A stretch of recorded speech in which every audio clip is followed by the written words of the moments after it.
Hi there, beautiful people. Get ready for some natural and easy English listening. Hey, Jack. You look really relaxed today. I am relaxed, Emma. I had a quiet weekend. Nice. I was pretty busy on my weekend. Oh, yeah? What did you do? I cleaned my whole apartment. It took hours. That sounds tiring. Was it worth it? Yes, my apartment was so messy before. I know that feeling well. How about you? Was your weekend really that quiet? Yes, very quiet. I watched movies and cooked dinner. That sounds nice. What did you cook? I made pasta with vegetables. It was pretty good. That sounds delicious. I need to cook more often. You should try it. Cooking helps me relax. Anyway, listeners, today we talk about was and were. Yes, this is part of past tense too. It's the past form of the verb be. Right. Many learners get confused about when to use each one. Let's make it simple today. Okay, here's the basic rule. Use was with I, he, she, and it. And use were with you, we, and they. For example, I was tired or she was happy. And we were late or they were at the park. See? It's not so hard once you know the rule. I still mix it up sometimes, though. Really? Even now? Yes, let me tell you a story about it. Please, go ahead. Last year, I wrote an email to my boss. What happened? I wrote, "Me and my team was ready for the meeting." Oh no, Emma. I know. It should have been were ready, not was ready. Did your boss notice? She didn't say anything, but I found out about it myself later. How did you feel when you saw the mistake? A little nervous, to be honest. I worried she thought I was careless. I understand that feeling. Small mistakes can feel big sometimes. Did you ever send an email with a mistake like that? Actually, yes. Once I mixed up was and were in a report. Really? What happened? My manager just fixed it quietly and sent it back. That's kind of him. Mine wasn't that dramatic either. See, these small mistakes happen to everyone. I look for these mistakes in my own writing too now. Exactly. But now I always check was and were before I send emails. I even go back and read them twice. That's a smart habit. What about you, Jack? Do you have a story? I do, actually. It happened when I was still new at my job. Go ahead, tell me. I was talking to a customer on the phone. What did you say? I said, "The papers were on my desk yesterday, but now it were gone." Jack, it were? That's not right. I know. It should be, it was gone. It needs was, not were. Did the customer notice? I don't think so, but my manager was standing right there. Oh no, that's worse. Yes, I felt so nervous. My face turned red instantly. What did your manager say? Nothing at first, but later he gently corrected me. That was nice of him. It was. He said everyone makes mistakes at first. Did that make you feel better? Yes, a lot better. He also shared his own past mistakes. That must have helped you relax. It really did. I felt less alone with my mistakes after that. That's true. Mistakes really do help us learn. They do. I never mixed up it were again after that. Good. Let's give listeners a few more examples now. Great idea. I was at home. You were at work. He was tired. She was busy. It was cold. We were happy. They were excited. See the pattern? Singular subjects usually take was. And plural subjects plus you take were. One tricky part is you. It always takes were. Right, even when you talk to just one person. For example, you were funny yesterday, even to one friend. That's a common mistake for beginners. It really is, but once you remember it, it's easy. I have a trick for remembering this rule. I think of you as always plural, like a group. That's a funny way to remember it, but it works. It really helps me. I never mix it up now. I have a different trick. I just remember were sounds like we're. Oh, that's smart. We're and were do sound similar. Exactly. Small tricks like this make grammar easier.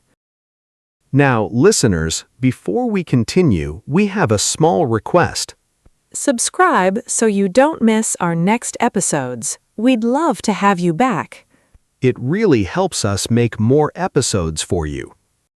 Okay, let's continue with more examples. Let's talk about questions now. How do we ask with was and were? Just move the word to the front. Was I late? Or were you at the party? Was she at school yesterday? Were they at the concert? It's the same rule, just in question form. What about negative sentences? Easy. Add not. I was not ready becomes I wasn't ready. And we were not home becomes we weren't home. Right. Those contractions sound much more natural. I agree. Native speakers almost always use them. Let's do a quick practice round now with listeners. Great idea. Listeners, try to answer in your head. Fill in the blank. I blank at the store yesterday. Was. I was at the store yesterday. Good. They blank at the beach last week. Were. They were at the beach last week. Nice. She blank nervous before the test. Was. She was nervous before the test. Perfect. You blank very kind to me. Were. You were very kind to me. One more. He blank at work all day. Was. He was at work all day. And the last one. We blank excited for the trip. Were. We were excited for the trip. You're doing great, listeners. Keep practicing this rule. Practice really is the key here. There's no shortcut. I know that feeling. When I first learned this, I felt nervous too. Nervous?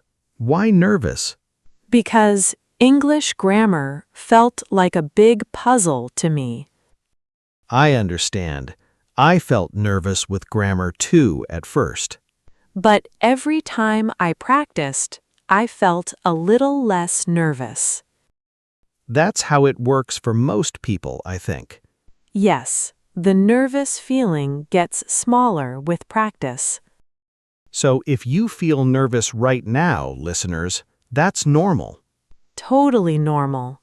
Every English learner feels nervous sometimes. Even Emma and I still feel nervous with new words sometimes. True. Nervous feelings don't mean you're doing something wrong. They just mean you're learning something new. Exactly. Let's talk about our recap now. Sure. So today we learned was for I, he, she, it. And were for you, we, and they. We also shared 2 funny stories about our own mistakes. Yes, it were and was ready, both pretty bad. But now we both use the rule correctly. Let's talk about our word of the episode now.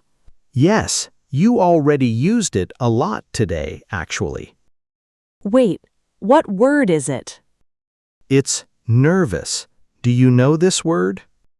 Of course, but tell listeners what it means. It means feeling a little scared or worried before something. Like before a test or before speaking English to a stranger. Exactly. Your hands might feel shaky or your voice might feel weak. I feel nervous every time I try a new English word out loud.